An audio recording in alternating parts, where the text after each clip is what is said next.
नमस्कार विद्यार्थी मित्रांनो. इंजिनिअरिंग ऍडमिशन प्रोसेस 2026 12वी नंतर सीईटीचा रिझल्ट डिक्लेअर झालेला आहे आणि दरवर्षी रिझल्ट लागल्याच्या नंतर ऍडमिशन प्रोसेस या सुरू होतात.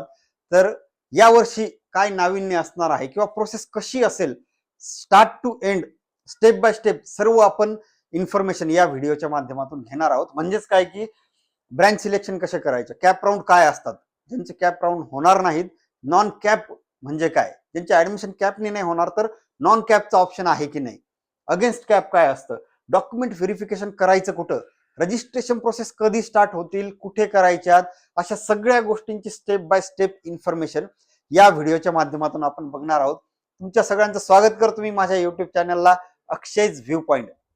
सबस्क्राईब करून ठेवा, कारण असं आहे की ऍडमिशन होईपर्यंत ऑप्शन फॉर्म भरायचे कसे, कट ऑफ लिस्ट बघायच्या कशा, लिस्ट ऑफ इंजिनिअरिंग कॉलेज, अशा सगळ्या गोष्टी या युट्यूब चॅनलवर मी घेऊन येणार आहोत. चला तर आपण व्हिडिओ सुरू करूयात.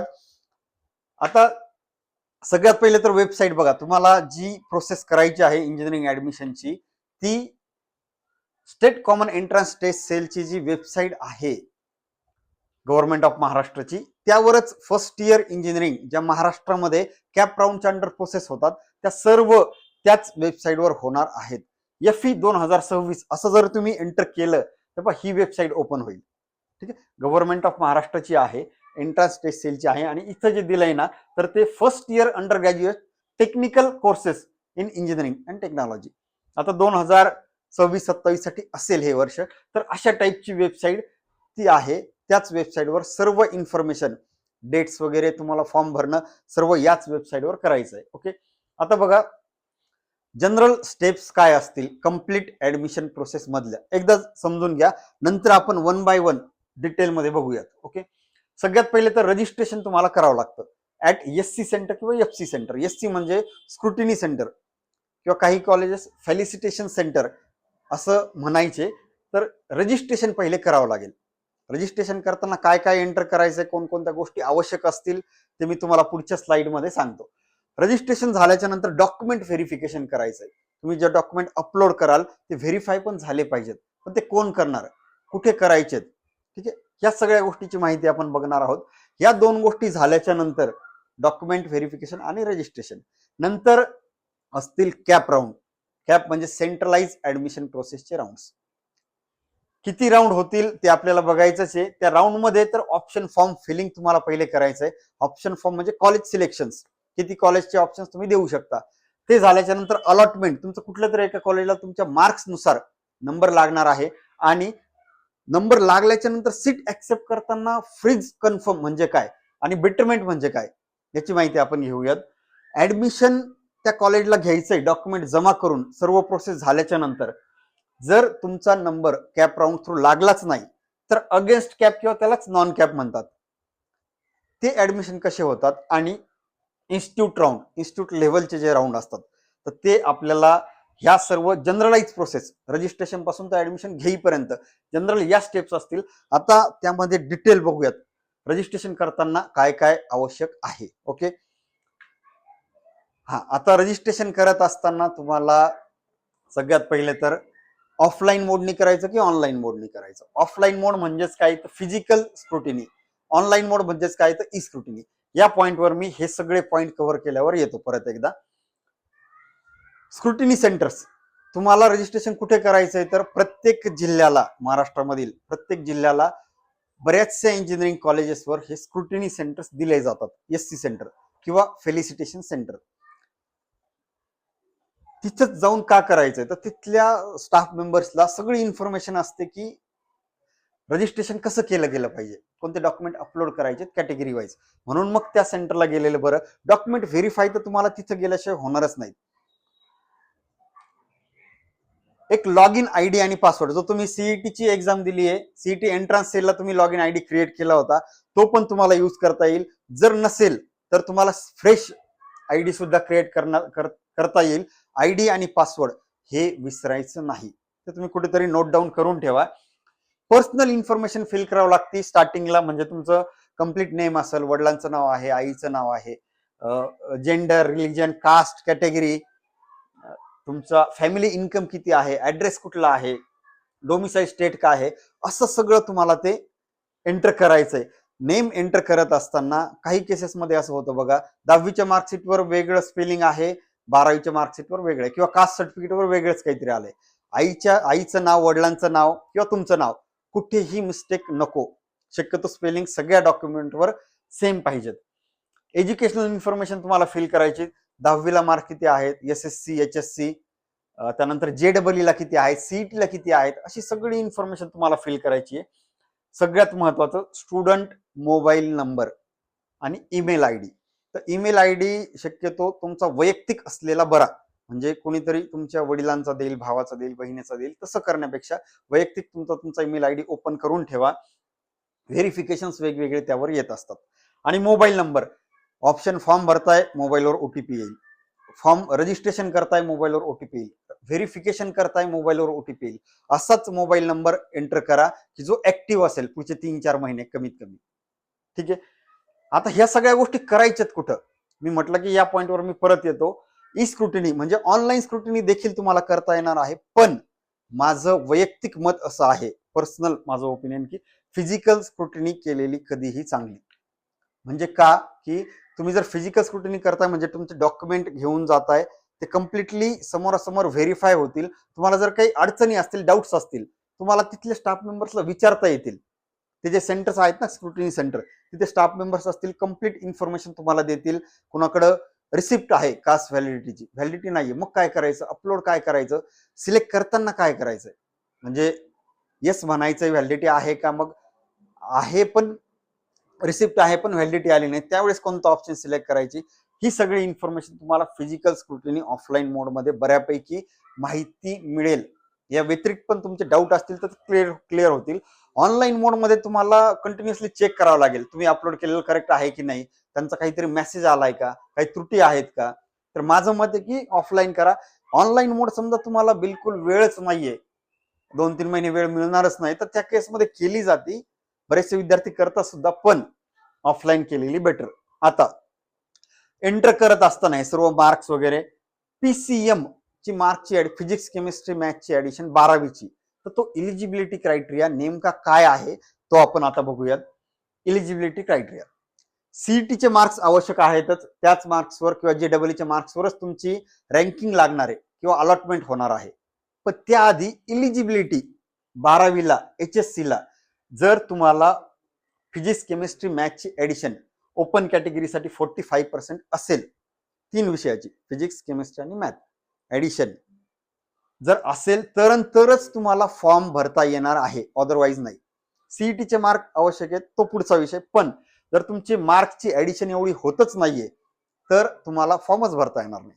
तर ती इलिजिबिलिटी झाली. ओपन कॅटेगरीला 45% आणि तुमची SBC OBC SEBC NT VJ जर कॅटेगरी असतील तर 40% मार्क्स तुमचे पाहिजेत, अदर कुठलीही कॅटेगरी असेल तर. म्हणजे 300 पैकी ओपन कॅटेगरीला आता 45 होतात 135 मार्क्स, पण ते सॉफ्टवेअर 134 असेल तर ऍक्सेप्ट करतं. कारण असं आहे की 44.50च्या पुढे जर ते गेले पॉईंट मधून तर ते 34 मार्क्सला ते जातात, म्हणून ते 45 कन्सिडर केलं जातं. ओके. तसंच कॅटेगरीसाठी 119 मार्क ही ऍडिशन पाहिजे, इलिजिबिलिटी ही झाली. ठीक आहे. जर आता काही स्टुडंट असे असतील की केमिस्ट्री, फिजिक्स आणि मॅथ तर कंपल्सरीच आहे, पण केमिस्ट्री सब्जेक्ट घेऊन ऍडिशन जर एवढी होत नसेल तर इन्स्टेड ऑफ केमिस्ट्रीच्या ऐवजी जर ऍडिशन होत नसेल तर बायोलॉजीचे मार्क कन्सिडर केले जाऊ शकतात. बायोटेक्नॉलॉजी कोणाला असेल, टेक्निकल असेल, व्होकेशनल सब्जेक्ट असतील, केमिस्ट्रीच्या ऐवजी ते कन्सिडर केले जाऊ शकतात. ऍडिशन ओपन आणि कॅटेगरीसाठी एवढे मार्क्स झाले पाहिजेत. ओके.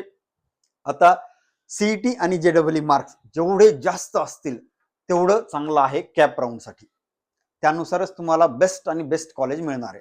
जेवढे जास्त मार्क असतील तेवढीच चांगली गोष्ट आहे. तर रजिस्ट्रेशन झाल्याच्या नंतर तुम्ही सगळी इन्फॉर्मेशन फिल केली आहे तर तुमचा एक ऍप्लिकेशन ID क्रिएट होईल. ठीक आहे. तो ऍप्लिकेशन ID बिलकुल विसरायचा नाहीये, पासवर्ड विसरायचा नाहीये पुढचे 3-4 महिने किंवा कम्प्लीट ऍडमिशन होईपर्यंत. तो ID पासवर्ड विसरायचा नाही, कुठेतरी नोट डाऊन करून ठेवा, ईमेल ID वर सेंड करून ठेवा, कुणाला तरी सांगून ठेवा, तर तो विसरू नका. ठीक आहे. पासवर्ड तुम्ही तुमच्या व्यतिरिक्त किंवा तुमच्या घरच्यां व्यतिरिक्त बाकी कुणालाही शेअर करू नका. ठीक आहे. आता फिजिकल आणि ई स्क्रुटिनी सिलेक्ट करत असताना तुम्हाला रजिस्ट्रेशन करताय, घर बसल्या जरी केलं किंवा स्क्रुटिनी सेंटरवर जरी गेलात, तुम्हाला तो फिजिकल स्क्रुटिनी करायची का ई स्क्रुटिनी हे सिलेक्ट करावं लागतं. आणि जर तुम्ही कुठला एक मोड सिलेक्ट केला तर फिजिकल स्क्रुटिनी जर करताय तर कोणत्या जिल्ह्यात करायची, जिल्हा सिलेक्ट करा. फॉर एक्झाम्पल पुण्यात करायची, मुंबई करायची, अहिल्यानगर, नाशिक, डिस्ट्रिक्ट सिलेक्ट करा. सिलेक्ट केल्यानंतर तिथले स्क्रुटिनी सेंटरची लिस्ट येईल. तुम्हाला तुमच्या घरापासून जवळ जे कुठलं सेंटर असेल तर तिथे जाऊन तुम्ही करू शकता. ते सिलेक्ट करायचं आणि खाली तुम्हाला स्लॉट सिलेक्ट करायचं, म्हणजे डेट आणि टाइम, कधी तुम्ही फ्री आहात, कधी तुमचे सगळे डॉक्युमेंट तुमच्याकडे असतील आणि तुम्ही ते व्हेरीफाय करू शकता. तर डेट आणि टाइम सिलेक्ट करा, तुमचा तो स्लॉट बुक होऊन जाईल. ठीक आहे. आता रजिस्ट्रेशन करत असताना ह्या सर्व गोष्टींची काळजी तुम्हाला घ्यायची आहे. म्हणजे काय की तुमची कास्ट कॅटेगरी प्रॉपर एंटर करा. डॉक्युमेंट ओरिजिनल असतील तर वेल अँड गुड. जर आता कास्ट व्हॅलिडिटी आहे, सध्या अवेलेबल नाहीये पण येईल 2 दिवसांनी, 4 दिवसांनी, 2 महिन्यात, जे काही आहे येईल, तर रिसिप्ट तुमच्याकडे आहे तर ती अपलोड करा. किंवा नॉन क्रिमिलियरची रिसिप्ट आहे तर ती अपलोड करा. ठीक आहे. ओरिजिनल असेल तर बेस्टच. तुम्ही हे जर अपलोड कॅटेगरी सिलेक्ट करताय पण जर व्हॅलिडिटी अपलोड करत नाही आणि तुमची ती येणारच नसेल, काही कारणास्तव रिजेक्ट झाली, तर तुमची कॅटेगरी कन्वर्ट होईल ओपन मध्ये. म्हणून मग हे सिलेक्ट करताना प्रॉपरली सिलेक्ट करा. जेडब्ल्यूचे मार्क, सीईटीचे mark, physics, chemistry, math, individual mark सुद्धा एंटर करावे लागतात. ते फार इम्पॉर्टंट आहे. प्रॉपरली एंटर करा, मिस्टेक करू नका त्यात. ओके. सर्टिफिकेटचे barcode number, caste validity, caste certificate, non, या सगळ्यांवर बारकोड नंबर असतात, ते सुद्धा एंटर करताना प्रॉपरली तुम्हाला एंटर करायचे आहेत. फॅमिली अॅन्युअल इन्कम, आता हा बघा महत्वाचा विषय. उत्पन्न जर तुमचं 8 लाखाच्या पुढे असेल तर काय आणि 8 लाखाच्या आत असेल तर काय, वार्षिक उत्पन्न फॅमिलीचं, तुमचं ऍडमिशन तर होणारच आहे, तुमचं उत्पन्न किती असेल, पण जर 8 लाखाच्या आतमध्ये इन्कम असेल तुमचं वार्षिक, तर तुम्हाला वेगवेगळ्या शिष्यवृत्तीच, ओपन साठी ईबीसी असेल, एसबीसीची, ओबीसीची किंवा एससी एसटीची, ह्या वेगवेगळ्या शिष्यवृत्ती ज्या आहेत त्या मिळतील. त्याला उत्पन्नाची अट सध्या तरी गव्हर्नमेंटने डिक्लेअर केलेली 8 लाख आहे. कदाचित ती भविष्यात वाढू शकते. तसा जर जी आर आला 10 किंवा 12 लाख करणार आहेत असं ऐकलंय, पण सध्या नाही. तात्पुरती ती 8 लाखाची उत्पन्नाची मर्यादा दिलेली आहे. ओके. तुमचा फोटो आणि सिग्नेचर तुम्हाला स्कॅन करून अपलोड करायचे. रजिस्ट्रेशन करत असताना TFWS हे पण सिलेक्ट करावं लागतं, येस किंवा नो. आता हे काय नेमकं TFWS म्हणजे काय बघूयात. ट्युशन फी विवर स्कीम, याविषयीचा मी एक सेपरेट व्हिडिओ माझ्याच युट्यूब चॅनलला बनवलेला आहे आणि त्याची लिंक मी डिस्क्रिप्शन बॉक्समध्ये टाकतोय. ठीक आहे. ती तुम्ही चेक कराच. कारण जे विद्यार्थी एखाद्या कॉलेजला, एखाद्या ब्रँचला, सपोज कॉम्प्युटर इंजिनिअरिंग ब्रँचला टॉप 3 विद्यार्थी त्या कॉलेजला लागलेले, म्हणजे 95 जर असतील हायेस्ट मार्क, 95, 94, 93, तर त्या तिघांना ट्युशन फी माफ होत असते, टॉपच्या आहेत. पण त्याला TFWS येस करावं लागतं तरच. आता हे कोणी करायचं, ज्या कॅटेगरीला पूर्ण फी माफ आहे, ट्युशन फी, NT, SBC, त्यांनी ते करू नये. ओपन कॅटेगरी असतील, ओबीसी किंवा मुलींना फी जर माफ आहे, फी सवलत, तर मग तुम्ही ते करायला पाहिजे की नाही, तर तो व्हिडिओ बघा. ज्यांना फी सवलत आहे त्यांनी ते नो केलं तरी चालेल. ज्यांना फी सवलत मिळणारच नाहीये काही कारणास्तव, तर तुम्ही ते ट्युशन फी व्ह्युअर स्कीमचा फायदा घेऊ शकता. त्यासाठी ती व्हिडिओ व्यवस्थित बघा. ओके. सगळ्यात महत्वाची slide he, documents required for admission. तुम्ही मेडिकल ऍडमिशन घ्या, इंजिनिअरिंग घ्या, फार्मसी घ्या, कुठेही ऍडमिशन घ्या, हे डॉक्युमेंट तुम्हाला आवश्यकच आहे. कुठेही ऍडमिशन घ्या. सगळ्या कॅन्डिडेटसाठी इथे तुमची कॅटेगरी आहे किंवा ओपन आहात तरी सुद्धा 10वीचं मार्कशीट, 12वीचं मार्कशीट, सीईटीचं मार्कशीट किंवा JEE मार्कशीट. आता इथून चुकून माझ्याकडे सीईटी 2020 झाले, 2026 तुम्ही जी कुठली एक्झाम देताय, आता 2026 ची दिली तर सीईटीचं रिसेंट मार्कशीट ते तुम्हाला लागेल. ओके. किंवा JEE मेन्सचं मार्कशीट, स्कूल लिव्हिंग सर्टिफिकेट, शाळा सोडल्याचा दाखला, नॅशनॅलिटी, त्यानंतर डोमिसाईल किंवा बर्थ सर्टिफिकेट, दोन्हीपैकी एक चालतंय, इन्कम सर्टिफिकेट तुमचं. ठीक आहे. ह्या सगळ्या गोष्टी सर्व कॅन्डिडेटला लागणार आहेत, तुम्ही ओपन कॅटेगरीमध्ये असाल किंवा अदर कॅटेगरीमध्ये. आता तुम्ही जर NT, VJ, OBC, SBC, SEBC किंवा या कॅटेगरीमध्ये असाल, NT 1, 2, 3 जे काही असतील ते, त्यांना कास्ट सर्टिफिकेट, कास्ट व्हॅलिडिटी आणि नॉन क्रिमिलियर हे 3 डॉक्युमेंट आवश्यक आहेत. नॉन क्रिमिलियर आणि इन्कम सर्टिफिकेट हे पुढच्या वर्षीपर्यंत व्हॅलिड पाहिजेत. म्हणजे काय, आज समजा 2026 चालू आहे तर नॉन क्रिमिलियरची व्हॅलिडिटी 2027 पर्यंत पाहिजे. ओके. तुम्ही त्या वर्षानुसार त्या ज्या वर्षी ऍडमिशन घेताय त्याच्या पुढच्या वर्षीपर्यंत व्हॅलिडिटी इन्कम सर्टिफिकेटची आणि नॉन क्रिमिलियरची पाहिजे. जर तुमची कॅटेगरी SC आणि ST असेल तर नॉन क्रिमिलियर सर्टिफिकेट आवश्यक नाही, मात्र कास्ट सर्टिफिकेट आणि कास्ट व्हॅलिडिटी हे आवश्यकच आहेत. ओके, लवकरात लवकर व्हॅलिडिटी ज्यांच्याकडे नसेल त्यांनी ती घ्यावी. या व्यतिरिक्त जर एखादा स्टुडंट EWS सर्टिफिकेट पजेस करत असेल, तुमच्याकडे आहे EWS सर्टिफिकेट, तर मग ते पण तुम्हाला ऍडिशनल लागेल, त्याचं बेनिफिट होतच. ओके, वेगवेगळे प्रोफार्मा असतात. फॉर एक्झाम्पल कोणाचे आई किंवा वडील डिफेन्स मध्ये असतील तर डिफेन्ससाठी प्रोफार्मा वेगळे आहेत, त्याचा कट ऑफ कदाचित कमी जास्त जाऊ शकतो. कोणी फिजिकली हँडिकॅप असेल त्याचं सर्टिफिकेट तुम्हाला लागेल, एक्सेट्रा. असे ऍडिशनल डॉक्युमेंट तुम्हाला लागू शकतात. तुम्ही जे सिलेक्ट करताय फॉर्म भरताना, डिफेन्स सिलेक्ट केलं तर मग तो प्रोफार्मा लागेल त्यानुसार. तेवढे डॉक्युमेंटचं पण एक मी व्हिडिओ बनलाय, तो डिस्क्रिप्शन बॉक्स मध्ये असेल. ओके,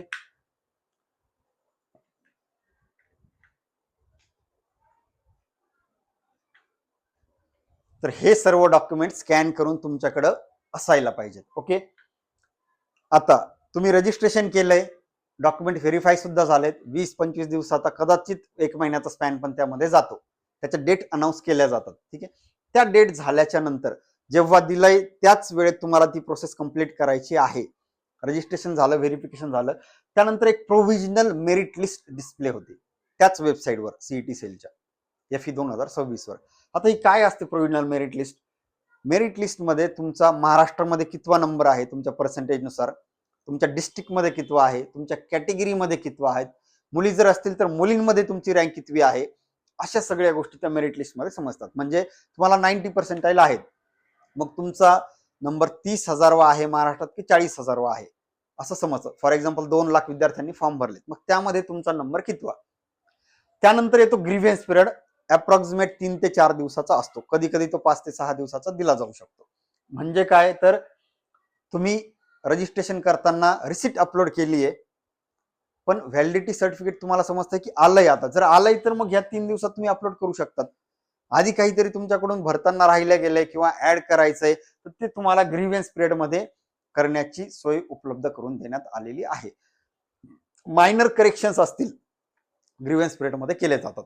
आता समजा एखाद्या विद्यार्थ्यांनी आधी ओपन सिलेक्ट केलं होतं पण त्याच्याकडे कास्ट सर्टिफिकेट आलं, मग त्यांनी कास्ट सर्टिफिकेट अपलोड केलं, तो कॅटेगरीमध्ये गेला, मग त्याचा तो मेरिट नंबर आधी जो होता प्रोव्हिजनल म्हणजेच तात्पुरता, आता ग्रीव्हन्स पिरियड झाल्यानंतर फायनल मेरिट लिस्टला कदाचित तो नंबर चेंज होईल.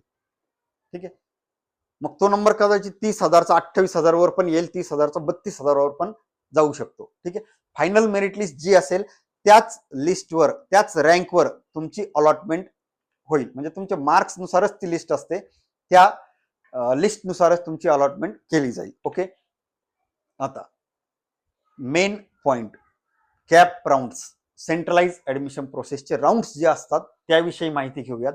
दरवर्षी जनरली 3 ते 4 कॅप राऊंड घेतले जातात CET सेल थ्रू, त्या ऍडमिशन प्रोसेस थ्रू. आणि ते कॅप राऊंड झाल्याच्या नंतर नॉन कॅप, अगेन्स्ट कॅप किंवा इन्स्टिट्यूट लेवल. आता कॅप राऊंड विषयी थोडक्यात बोलू. एक कॅप राऊंड जो असतो तो ऍव्हरेजली म्हणजे किंवा अप्रॉक्सिमेट 8 ते 10 दिवसांचा असू शकतो. कसं, कॅप राऊंड सुरू झालंय, फॉर एक्झाम्पल पहिला कॅप राऊंड, पहिल्या कॅप राऊंड मध्ये ऑप्शन फॉर्म फिल करण्यासाठी 3 दिवस दिले जातात. ठीक आहे, तुम्हाला कुठले कॉलेज, तुमचे 90% आहेत, तुम्हाला 40 कॉलेज सिलेक्ट करायचे, 50 करायचे, मग ते ह्या 3 दिवसातच करा, चौथा दिवस नाही. डेट दिल्या जातील, त्या काय डेट असतील मी ह्या चॅनलवर घेऊन येईलच, तर त्या 3 दिवसामध्येच तुम्हाला फिल करायचे. मॅक्झिमम 300 ऑप्शन्स कॉलेजचे प्रेफरन्सेस भरता येतात. एवढे कोणी भरत नाही पण भरता येऊ शकतात, म्हणजे 150-200 पर्यंत ज्यांना कमी मार्क्स असतील ते भरतातही कदाचित. ठीक आहे, तर या 3 दिवसात तुम्हाला ऑप्शन फॉर्म भरायचे. त्यानंतरचा एक दिवस जो असेल तो अलॉटमेंट होईल. म्हणजे तुम्ही भरलेल्या ऑप्शन नुसार 40 ऑप्शन्स भरलेत कॉलेजचे किंवा कोर्सेसचे, त्यापैकी 30 नंबरला लागलाय की 20 नंबरला लागलाय ते एक त्यानंतरच्या म्हणजे चौथ्या दिवशी किंवा 5व्या दिवशी कळेल. ओके, एक दिवस ते प्रोसेसला घेतं कदाचित. तिसऱ्या दिवसानंतर 4थ्या किंवा 5व्या दिवशी तुम्हाला अलॉटमेंट समजेल. त्यानंतर तुम्हाला पुढचे 3 दिवस जे असतील म्हणजे 6, 7, 8 किंवा जे काही असतील ते, त्या दिवसामध्ये सीट ऍक्सेप्ट करायचंय आणि रिपोर्टिंग टू द इन्स्टिट्यूट. आता सीट ऍक्सेप्टन्स करताना 2 वेगवेगळ्या गोष्टी असतात. फ्रीज कन्फर्म, म्हणजे जर तुम्हाला ऍडमिशन घ्यायचंच आहे तर फ्रीज करा आणि त्या इन्स्टिट्यूटला रिपोर्ट करा, जाऊन ऍडमिशन घ्या, डॉक्युमेंट द्या, सबमिट करा. जर तुम्हाला असं वाटतं की एकच कॅप राऊंड झालाय असेच 3 होणार आहेत किंवा 4 होणार आहेत, तर मला सेकंड राऊंडला अपियर व्हायचंय, मग तुम्ही बेटरमेंट करू शकता, म्हणजे नॉट फ्रीज. पण ते तुम्हाला ऑनलाईन पद्धतीने या 3 दिवसात करावंच लागतं. जर तुम्ही नाही केलं तर प्रोसेसमधून बाहेर पडता. ठीक आहे. तर जनरली असे 7 ते 8 दिवसाचा तो स्पॅन असतो, किंवा 8 ते 9 दिवसाचा असू शकतो. एक कॅप राऊंड, असाच दुसरा कॅप राऊंड, असाच तिसरा कॅप राऊंड आणि चौथा. त्यानंतर जे होतात ते अगेन्स्ट कॅप किंवा नॉन कॅप राऊंड किंवा इन्स्टिट्यूट लेवलचे राऊंड, हे कॅप राऊंड झाल्याच्या नंतर होतात. प्रत्येक कॅप राऊंड नंतर व्हॅकन्सी पोझिशन डिस्प्ले होती. ती काय असते थोड्या वेळाने मी तुम्हाला सांगतो. सीट ऍक्सेप्टन्स हे जे असतं त्याचा एक सेपरेट व्हिडिओ मी मागच्या वर्षी देखील बनवलाय आणि या वर्षी देखील बनवेल. ज्यावेळेस त्या डेट्स येतील सीट ऍक्सेप्टन्सच्या, त्यावेळेस तुम्हाला सांगेल मी. थोडक्यात समजून घ्या, सीट ऍक्सेप्ट करायचं म्हणजे काय. तुमचा नंबर लागलाय कॉलेजला, तुम्हालाही कॉलेज आवडलंय, गव्हर्नमेंट कॉलेज असेल, प्रायव्हेट असेल, तुम्हाला ऍडमिशन घ्यायचं तर फ्रीच कन्फर्म करा. ऑनलाईन जाऊन तुमचा आयडी पासवर्ड एंटर करा, लॉग इन करा, तुम्हाला दिसेल ह्या कॉलेजला नंबर लागलाय, तर तुम्ही फ्रीच करा, कन्फर्म करा, म्हणजे मला ऍडमिशन घ्यायचंय. जर तुम्हाला पुढचे राऊंड करायचे, की असं वाटतं की जे कॉलेज लागलंय 10 नंबरचं कॉलेज लागलंय, तर 8 नंबरचं लागू शकतं, 7 नंबरचं लागू शकतं, पुढचा राऊंड करायचा आहे, तर नॉट फ्रीज, ते सीट रिझर्व्ह करून ठेवायचं. ते काही कुठे जाणार नाही, दुसऱ्या कोणाला दिलं जाणार नाही. जर बेटरमेंट केलं तर नॉट फ्रीज बेटरमेंट करा, म्हणजे तुम्हाला ते सीट पण रिझर्व्ह राहील आणि पुढचे राऊंड पण करता येतील. पण ह्या गोष्टींना काही टर्म्स अँड कंडिशन्स आहेत. कधी फ्रीज करता येतं, कधी बेटरमेंट करता येतं. त्यासाठी तो व्हिडिओ डिटेलमध्ये बघा. कारण कसं की कॅप राऊंड 1 मध्ये जनरली फर्स्ट ऑप्शन आपण जो देतो, तिथं जर नंबर लागला तर तुम्हाला फ्रीज करावंच लागतं. पहिला ऑटो फ्रीज असतं, कन्फर्म करावंच लागतं. तुम्हाला तिथं बेटरमेंट करता येणार नाही. असे ते कॅप राऊंडचे रोल वेगळे. सेकंड राऊंडला मागच्या वर्षी पहिले 3 ऑप्शन कंपल्सरी केले होते. थर्ड राऊंडला पहिले 6 ऑप्शन कंपल्सरी केले होते. म्हणजे तुम्ही ऑप्शन फॉर्म भरताना काळजीपूर्वक भरायचा आहे. ओके. तर ह्याचे जे टर्म्स अँड कंडिशन असतील, रूल्स असतील, त्यावेळेस मी तुम्हाला सांगेल. ठीक आहे. आता at the time of admission, समजा तुमचं ऍडमिशन झालंच आहे, तुम्हाला जर घ्यायचंच आहे, तर मग तुम्हाला सर्व ओरिजिनल डॉक्युमेंट जमा करावे लागतात. कॉलेजची फी तुम्हाला ती भरावी लागते. सगळ्यात महत्वाचं रिसिप्ट कम एक्नॉलेजमेंट. आता हे काय, ज्यावेळेस रजिस्ट्रेशन केलं जातं स्क्रुटिनी सेंटरला, ऑफलाईन मोडमधून किंवा ऑनलाईन मोडमधून पण ती जनरेट होतीच. स्क्रुटिनी सेंटरला रजिस्ट्रेशन केलं जातं, डॉक्युमेंट चेक केले जातात, व्हेरीफाय केले जातात, तेव्हा तुम्हाला एक प्रिंट दिली जाते, एक पेज दिलं जातं. ते पेज असतं रिसिप्ट कम एक्नॉलेजमेंट. तुम्ही जिथं ऍडमिशन घ्यायला जाणार आहात तिथं तुम्हाला रिसिप्ट कम एक्नॉलेजमेंट विचारतीलच. म्हणजे जिथं तुम्ही रजिस्ट्रेशन केलंय, समजा पुण्यामध्ये करत आहात तुम्ही, तर ज्या कॉलेजला, ज्या सेंटरला तुम्ही डॉक्युमेंट व्हेरीफाय केले, रजिस्ट्रेशन केलंय, तिथं तुम्हाला जी प्रिंट दिली जाईल रिसिप्ट कम एक्नॉलेजमेंट, त्यावर त्या कॉलेजचा, त्या सेंटरचा स्टॅम्प असेल आणि ऑथराईज साईन पण असेल. ते असल्याशिवाय तुमचं ऍडमिशन होणार नाही. तर मग स्क्रुटिनी सेंटर झाल्याच्या नंतर तुम्ही ती घ्यायला विसरू नका. ओके. ऑनलाईन जर केलं तर ऑनलाईन सुद्धा ती जनरेट होती, डाउनलोड करून ठेवावं लागेल. ऑफलाईन फिजिकल स्क्रुटिनी केलं तर हे एक महत्वाचं डॉक्युमेंट आहे. ओके. आणि एनी अदर डॉक्युमेंट, तुम्ही आता कॅटेगरी कुठली सिलेक्ट करताय काय नाही, त्यानुसार तुमचे डॉक्युमेंट हे त्यावेळेस सबमिट करावे लागतील. ठीक आहे. हा, आता ऑप्शन फॉर्म फिल करण्यापूर्वी ह्या सगळ्या गोष्टी तुमच्या लक्षात पाहिजे. ठीक आहे. म्हणजे ह्या गोष्टी तुम्हाला माहितीच पाहिजे, तरच ऑप्शन फॉर्म फिल करा, तरच चांगल्यातल्या चांगल्या कॉलेजला तुमचा नंबर लागेल. काय ते तर check cut off list of previous year. मागच्या वर्षी कट ऑफ किती गेला होता, गव्हर्नमेंट कॉलेज आहे सीओईपी, त्याचा कम्प्युटर बँकचा कट ऑफ किती गेला होता, पीआयसीटी कॉलेज आहे, कम्प्युटर बँकचा कट ऑफ किती गेला, मेकॅनिकलचा किती गेला, या सगळ्या गोष्टी तुम्हाला चेक कराव्या लागतील आणि तुमचे पर्सेंटेज कम्पेअर करावं लागतील. त्यानुसार तुम्हाला ऑप्शन फॉर्म भरायचा आहे. ओके. त्यामुळे ऑप्शन फॉर्म भरत असताना जो माहितीतला माणूस आहे त्याच्याकडून भरलेला अजून जास्त चांगलं. Okay. College and branch intake, त्या कॉलेजला एखाद्या ब्रँचला, समजा सिव्हिल इंजिनिअरिंग ब्रँच 60 जागा आहेत की 120 आहे, AIML आहे, आर्टिफिशियल इंटेलिजन्स आहे, मशीन लर्निंग आहे, डेटा सायन्स आहे, किती इनटेक आहे. म्हणजे का की 60 इनटेक असेल तर तुमच्या कॅटेगरीला ठराविकच जागा आहेत, 120 इनटेक असेल तर तुमच्या कॅटेगरीच्या जागा वाढतील. म्हणून ती एक माहिती असणं आवश्यक आहे. Category wise seat matrix. Seat matrix काय असतं, कॅटेगरी वाईज सीट मॅट्रिक्स बघायचं कसं, किंवा कट ऑफ लिस्ट चेक कशा करायच्या, या सर्व व्हिडिओ मी या युट्यूब चॅनलवर घेऊन येणारच आहे. पण सीट मॅट्रिक्स म्हणजे तुमच्या कॅटेगरीला किती टक्के जागा आहेत एखाद्या कॉलेजला. फॉर एक्झाम्पल NT कॅटेगरी आहे, मग 60 पैकी किती जागा, तर ते सीट मॅट्रिक्स असेल. प्रत्येक राऊंड नंतर व्हॅकन्सी पोझिशन डिस्प्ले होईल. कॅप राऊंड 1 झाला, व्हॅकन्सी पोझिशन डिस्प्ले होईल. कॅप राऊंड 2 झाला, परत व्हॅकन्सी पोझिशन येईल. म्हणजे काय, तर कॅप राऊंड 1 ला 60 जागा होत्या एखाद्या कोर्सला, पण त्यापैकी 30 जागा फुल झाल्या. मग व्हॅकन्सी पोझिशन किती आहे, तर 30च आहे. तुमच्या कॅटेगरीला किती आहे, त्यातल्या 2 आहेत की 3 आहेत ते तुम्हाला समजून येईल. तर व्हॅकन्सी पोझिशन पण बघायचे आहेत. List of engineering colleges separate video तुम्हाला डिस्क्रिप्शन बॉक्समध्ये बघायला मिळेल. टॉप लेवलचे कॉलेजेस, गव्हर्नमेंट कॉलेज आणि प्रायव्हेट कॉलेज महाराष्ट्रातले, त्या व्हिडिओमध्ये मी टाकलेले आहेत. तुम्ही त्याचा यूज करू शकता. इन्स्टिट्यूट वाईज अलॉटमेंट, प्रत्येक इन्स्टिट्यूटला, प्रत्येक कॉलेजला कुठल्या विद्यार्थ्याला किती मार्क्सला कोणती ब्रँच मिळाली आहे ते तुम्हाला इथून कळतं. ठीक आहे. आता ह्या सगळ्या गोष्टी त्या सीईटी सेलच्या वेबसाईटवर आहेत. आणि या कशा बघायच्या, ज्या वेळेस सीट मॅट्रिक डिस्प्ले होईल मी व्हिडिओ घेऊन येईल. ठीक आहे. ज्यावेळेस कट ऑफ लिस्ट डिस्प्ले होतील मी तो त्याचा व्हिडिओ या चॅनलवर घेऊन येण्याचा प्रयत्न निश्चित करेल. ठीक आहे. तर कॉलेज फी स्ट्रक्चर, बऱ्याच वेळेस असं होतं की आपण ऑप्शन सिलेक्ट करतो पण तिथं गेल्यावर कळतं की अरे कॉलेजची फी खूप जास्त आहे. ठीक आहे. मग मुलींना ती फी माफ आहे का, मग मुलांना ओबीसी सवलत मिळते का, अशी सगळी इन्क्वायरी तुम्ही प्रत्येक कॉलेजच्या वेबसाईटवर करू शकता. ठीक आहे. तर कॉलेजची फी पण माहिती असणं आवश्यक आहे. त्याबरोबर ऍडिशनल काही फीस तुम्हाला भराव्या लागतील का, अशा सगळ्या गोष्टी माहिती असणं आवश्यक आहे. एनी अदर जे काही पॉईंट असतील ऍडमिशन रिलेटेड, किंवा इथं सगळे जे दिलेच कॉलेजच्या branches, list of college, institute wise allotment, vacancy position, cut off list, ह्या सगळ्या चेक कशा करायच्या आणि काय काय अपडेट्स येतील, डेट काय असतील रजिस्ट्रेशनच्या, डॉक्युमेंट अपलोड कधीपर्यंत करावं लागतील, काही चेंजेस आले तर काय, एखादा नवीन GR आला तर काय, या सगळ्या गोष्टींची इन्फॉर्मेशन मी माझ्या युट्यूब चॅनलला घेऊन येणारच आहे. तर कनेक्टेड राहा अक्षय व्ह्यू पॉईंट या युट्यूब चॅनल बरोबर. जास्तीत जास्त ऍडमिशनचे व्हिडिओ आणि ऍडमिशन झाल्यानंतर सुद्धा एक्झाम फॉर्म कसे भरायचे असतील, अशा सगळ्या गोष्टींचे व्हिडिओ मी या युट्यूब चॅनलवर घेऊन येत राहील. सो व्हिडिओ शेवटपर्यंत बघितल्याबद्दल थँक्स.